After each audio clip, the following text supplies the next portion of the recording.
विदिशा जिले के गंज बसोदा नगर के प्रसिद्ध भागवताचार्य अभिषेक कृष्ण शास्त्री श्रीहरि वृद्धाश्रम पहुंचे, जहां उन्होंने कहा कि बुजुर्गों की सेवा हमारी सनातन संस्कृति है, जिसका पालन हर भारतीय को करना चाहिए।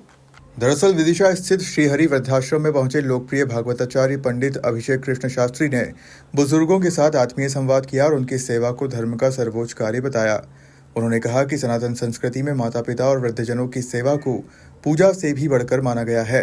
जिनके बच्चे मंदिरों में लाखों का दान करते हैं लेकिन अपने घर के बुजुर्गों की सेवा नहीं करते, वे कभी भी सच्चे धर्म के अधिकारी नहीं बन सकते।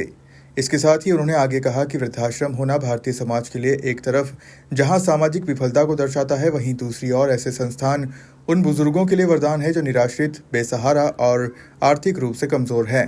इन संस्थाओं को सहयोग देने वालों को भगवान की कृपा स्वतः प्राप्त होती है। इस अवसर पर पंडित अभिषेक कृष्ण शास्त्री ने आश्रम के संचालक वेद प्रकाश शर्मा का माला पहनाकर स्वागत किया और उनके सेवा कार्यों की सराहना की।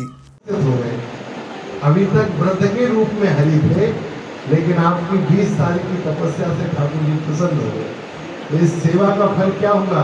भगवान ने कहा कि भाई कोई मेरी सेवा करता तो मैं उसको धन दौलत सब। हमारे बीच दूसरी बार पधारे हैं। एक बार और भोजन सेवा करने आए थे, पिछले बार ही आए थे, शायद पिछले आए।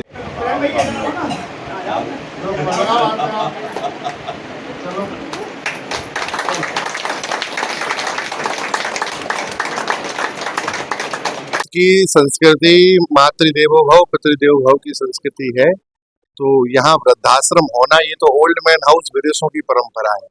लेकिन एक बात बताइए, पुत्र तो कुपुत्र हो गया है, लेकिन ऐसे सत्पुत्र भी हैं जो वसुधैव कुटुंबकम की भावना रखते हैं, सबके माता पिता को अपने माता पिता जैसा ही सम्मान रखते हैं। यहाँ हरि वृद्धाश्रम में मैं पिछले विगत कई वर्षों से आता हूँ। श्री वेद प्रकाश जी के द्वारा इतना पुनीत कार्य हो रहा है, तो इनके हृदय के औदार्य को मैं प्रणाम करता हूँ और ऐसी सभी भावनाओं को प्रणाम करता हूँ जो आज प्रसिद्ध भगवताचार्य पूज्य गुरुदेव अभिषेक कृष्ण शास्त्री वृद्धाश्रम पधारे और उन्होंने आशीर्वचन दिए और उनने भगवत गीता का यहाँ पर बुजुर्गों को ज्ञान प्रदान किया। साथ में बुजुर्गों को चित्रकूट की यात्रा अपनी ओर से कराने के लिए बुजुर्गों से कहा कि चित्रकूट की दर्शन यात्रा 3 दिवस की उनकी ओर से कराएंगे। साथ में यहाँ पर जो नवीन मंदिर स्थापित हुआ है, यहाँ पर भगवान के लिए जो गर्मी का सामना ना करना पड़े, इसलिए उन्होंने यहाँ पर एक AC लगाने की भी घोषणा की।